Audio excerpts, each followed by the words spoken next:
that you feel like people should know? Um,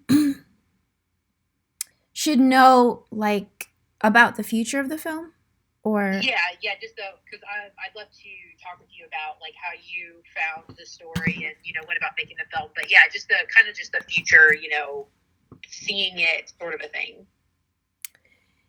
yeah, I mean, it's exactly what Mariah said, and I'm very excited about the film festival run for it.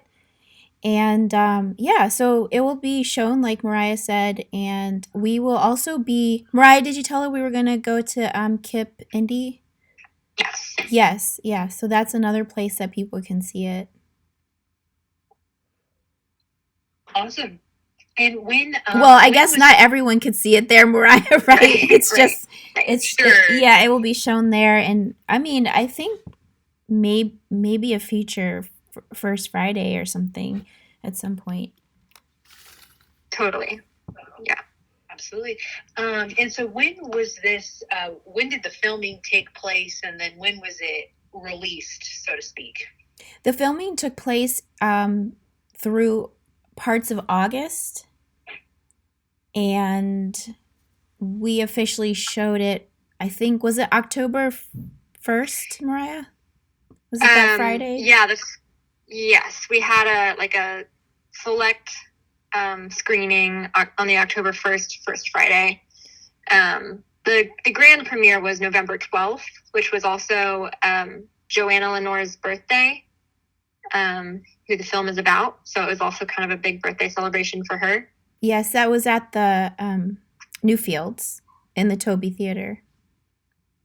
Okay, cool. And so you filmed it in August 2021, and then you were able to get it all done and be showing it by October 2021. Yes, Is that right? it was a lot of work for post production, and our editor Curtis Bowersock is really amazing and put in a lot of work to get it ready.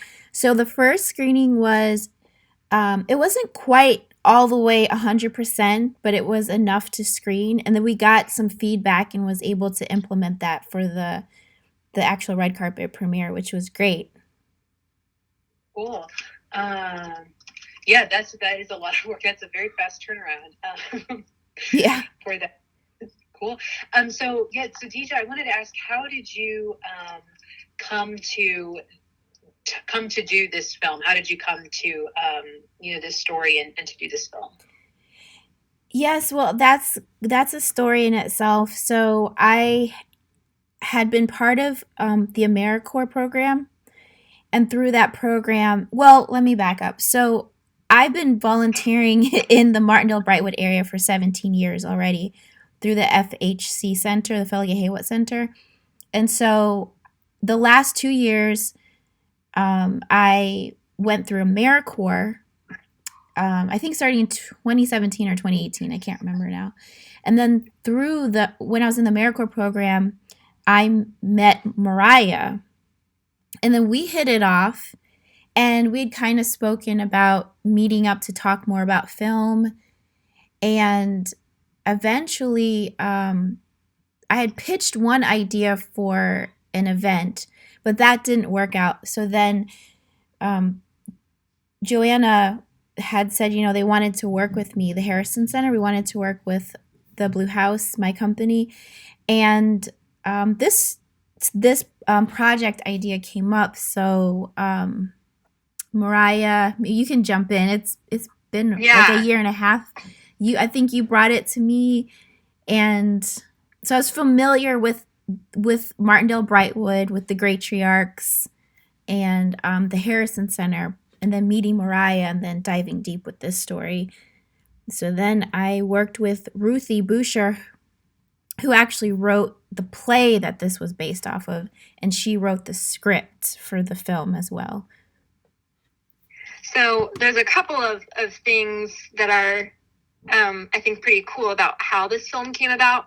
One, just to clarify, there's two Joannas involved. Joanna Taft Oh, yes. at the Harrison Center, and then Joanna Lenoir at the Gratriarch, who the film is about. So we, at the Harrison Center, we have a residency program where artists will come in, and my job is to connect them to the matriarchs like Miss Joanna, help them learn their stories, and then to create art about it. So in January and February of 2020, Ruthie Busher wrote a play about Miss Joanna's story and some of the other matriarchs, and we loved it. They performed it, but it was just a one-time performance. But we, the more we get to know the matriarchs, the more we hear their stories, the more we wanted these stories to be preserved, not just in a one-time thing. And we thought, film would be an awesome medium to preserve the story. And we've been wanting to work with Deja. And so we kind of had these two ideas that we wanted to run with, and we connected them, and it was awesome. And Deja and Ruthie had a conversation, and that went really well. And we were like, oh, we think that this could work. And Miss Joanna was excited to have everyone involved. So I think it really is also a story of collaboration and relationship. Awesome. So it sounds like then, so DJ, like you said, you'd been in that neighborhood, volunteering already. And then after you met Mariah is when you became aware of Miss Joanna's story and, the play that had been written. And then that's kind of snowballed it into a movie. Yes. Mm-hmm.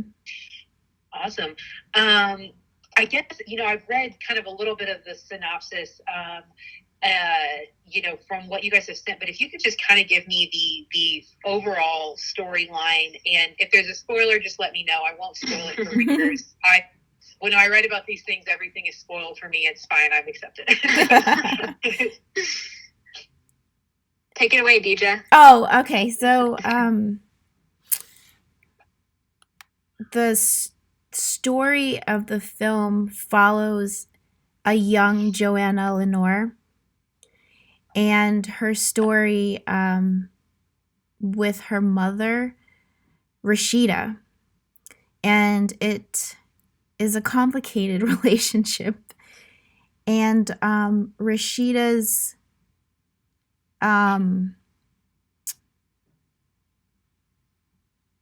Mariah, was the man married?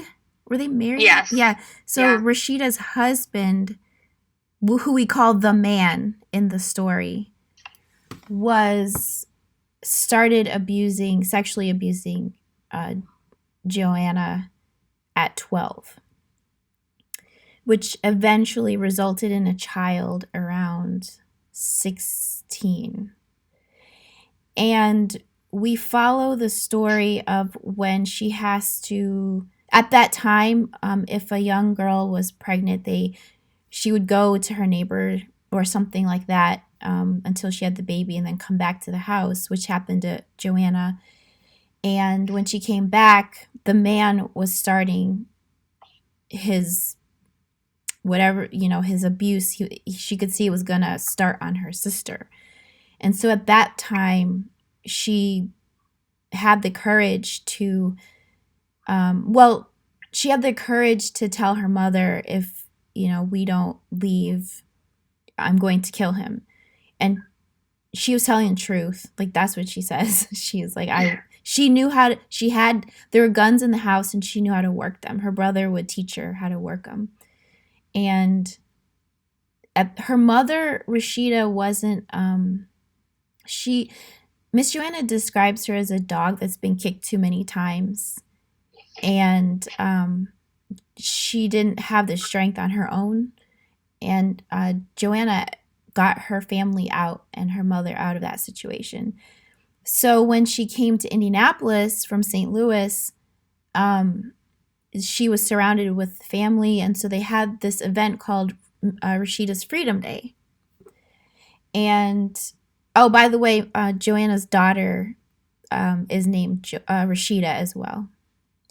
And okay. Yeah, and so her mother asks her a few times, like, why did you name her Rashida? And she actually didn't tell her mother who the father was while she was pregnant and when she gave birth. So it was after she had the child that she told her mother. And they've been doing Rashida's Freedom Day since 1960 63. Yeah. It's an annual celebration of finding, the freedom, not just to, be away from that, but freedom to be able to tell your story. Right. Because I think yes. the two things is finding the courage to leave and then finding the courage to say what happened. Yeah. And I learned Miss Joanna didn't tell her story right away, like to everyone that came to Rashida's Freedom Day. So it's pretty powerful as she's found the freedom to celebrate it, but then also found the freedom to tell her story, which in turn will give other people freedom. So it's really powerful cycle. We had a few people actually respond after the film, how much it meant to them and how it inspired them to tell their story. So, and one of the context in which we heard this story was about when Miss Joanna moved here, she was still in high school. She had a young daughter. She had family here, but she didn't immediately connect with her neighbors or her classmates at first because she was busy being a mother. And so one of the themes, it's a short film, so I didn't have time to go into everything, but one of the themes that they talk about is how being connected to your neighbors and coming to Martindale Brightwood in the 60s in its heyday, when she was surrounded by these neighbors and in a healthy community, helped her to be able to share what happened. Absolutely. Yeah. And I think that this seems kind of understood, but the man who basically raped her, he was not her father, correct? Correct. No. Correct. Okay. Absolutely. And so they were living. So this whole incident, when she got pregnant, and everything that happened in St. Louis, right? And then they moved to Indianapolis because Miss Joanna had family here. I guess. Well, and Rashida had family here. Yeah. And it's a spur of the moment decision. In the film, which really happened, Joanna took her family, her siblings, out of the house. Her mom was at work. And she, went to a phone booth, called her mom, and her mom said, "Don't go home, I'm coming to get you." And they immediately got on the bus with $27 and just left. And she didn't tell anyone. She had family in St. Louis too, and they didn't tell them until after they had left, because they were, afraid that there might be some retaliation. So it's a pretty spur of the moment. It builds and then it happens and then they celebrate. Wow, that's that's a really incredible story. Absolutely. So was it all filmed in Indianapolis then? The majority of it was filmed in Indianapolis, and we went to Cincinnati to film the bus scenes because we wanted a vintage bus for those scenes when they were traveling. Absolutely. Where specifically, when people in Indy, I guess people always like to, think oh, I know that business, or, that sort of a thing, when they see it on screen. Okay, so we filmed close to 38th Street a lot. And we filmed I'm thinking of the diner. I'm trying to think where the diner was. Oh, yeah, the diner in Plainfield. What was it? Was the Oasis or something? No, was that? Oasis Diner. Yeah, Oasis Diner. Yeah. Let me. And then I'm guessing the neighborhood, in Martindale Brightwood as well. We filmed a little bit in there. Honestly, not a ton. We mostly got footage. There's some footage of Miss Joanna and the real Rashida's Freedom Day that were there. Mm-hmm. We also got a little bit of filming. I'm trying to remember the name of it. In Cottage Home, there's that one building, that one business. Where we did where they waited for their mother. It's called Badger and the Mouse. Oh, okay. Emporium. Yeah. Oh, cool. Cool. And then who were the producers behind it? And maybe that was in the release that you had sent me as well. But anyway, I just wanted to see. So Mariah produced, I produced, and Curtis Bowersock, Bowersock, and Curtis Kurtis. Okay, Bowersock. CK, yes. Okay, cool. And then the Blue House is that how is the Blue House, I guess, involved? Oh, that's my production company. Okay, cool.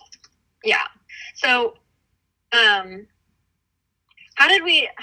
way that we said it in the poster was like, it's produced by the Harrison Center, but it's a Blue House production. Is that correct, Deja? I learned so much about through this, the Harrison Center, Harrison Center funded the project, yeah, and then we produced it. Yeah, they brought it to life. Yeah. Cool.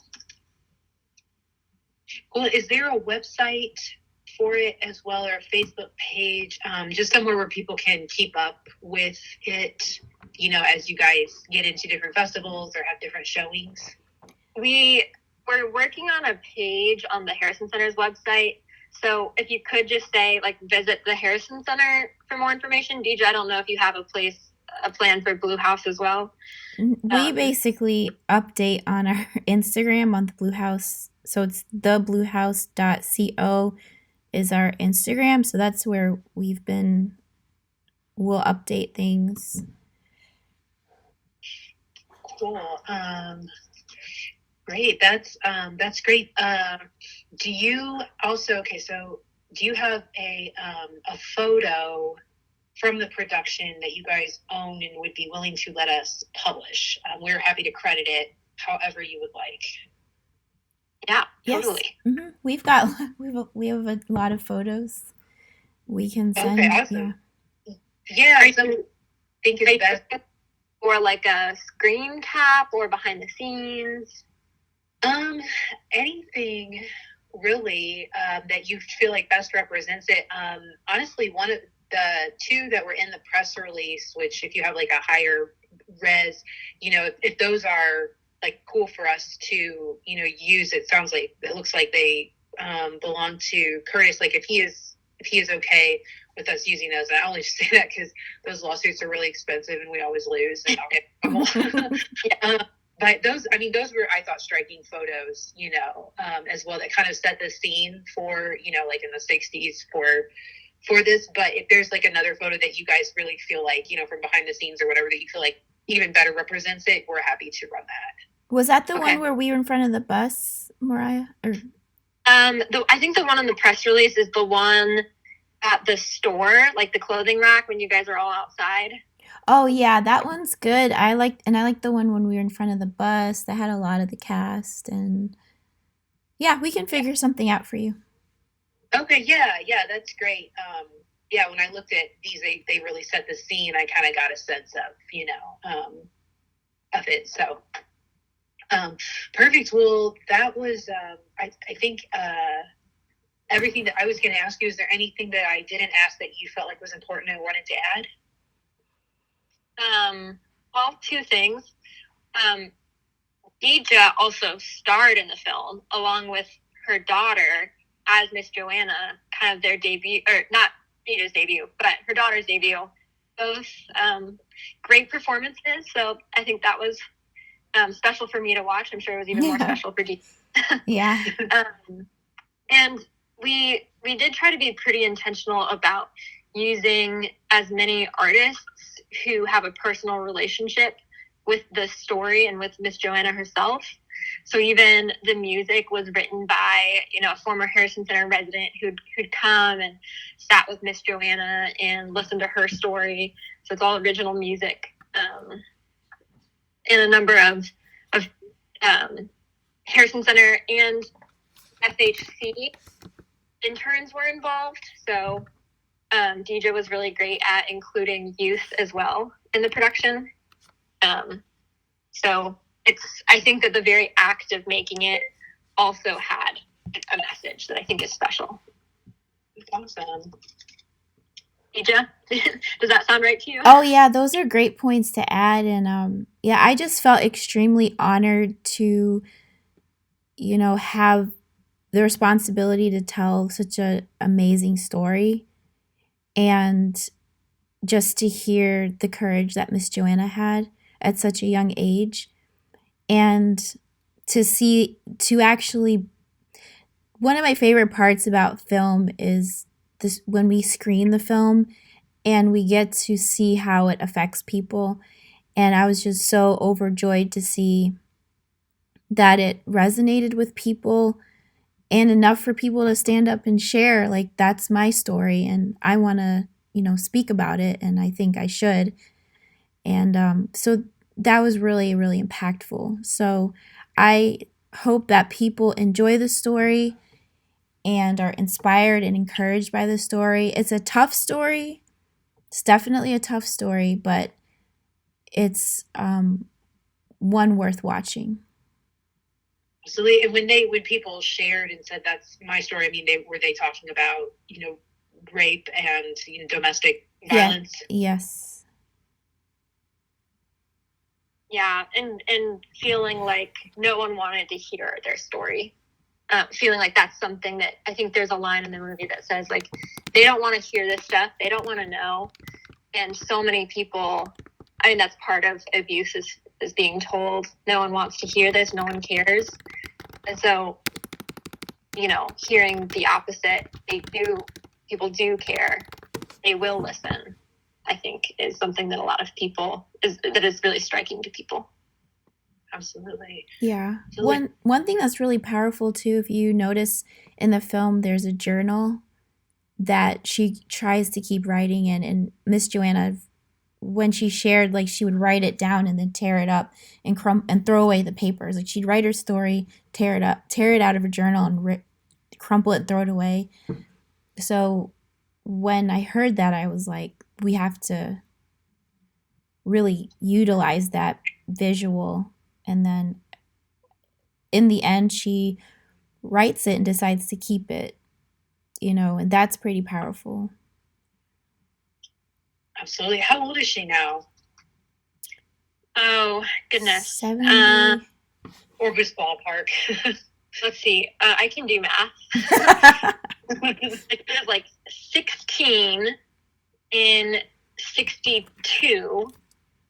Then, So let's see, that's been 60 years. So 76? 76? Okay. Yeah, that's and she's lived on the same street ever since then. And the same street has Rashida's Freedom Day, even in 2021. And it's something that the neighbors know and participate in too. Oh yeah, that's really, really powerful. I won't give away the sort of details of of that to spoil the movie for readers who might want to see it. But no, that's really incredible, and that's a really neat find, and really wonderful that you all were able to work together and build the trust to to tell a story like that too. So great. Well, yeah, thanks so much for your time. I think I think that this will run next week. I always say that with a caveat, especially since COVID, because everything sort of like ends up happening and then it sort of scrambles, you know, editorial plans that we have. So if you don't see it next week, it will still happen. Like it might just have gotten like pushed around a little bit. I do try to tag like people on Facebook or like institutions on Facebook once something goes up, just so that they, you know, like, oh yeah, hey, it's up, you know, kind of a thing. But anyway, so but I really appreciate you guys taking the time to talk with me and about this and everything. Yeah, thank you so much for questions and for helping us tell this story. So absolutely, yes, my pleasure. And yeah, feel free. I'll look for, if you're able to send the photo, I'll look for that. And yeah, if there's anything else, you know, feel free to email me or call me. And yeah, we'll go from there. So, all right, sounds good, Domenica. Thank you. Thank you, Domenica. Sure, absolutely. Yes, thank you guys. Have a great rest of your day. You as well. Okay. Bye. Okay. Thanks. Bye.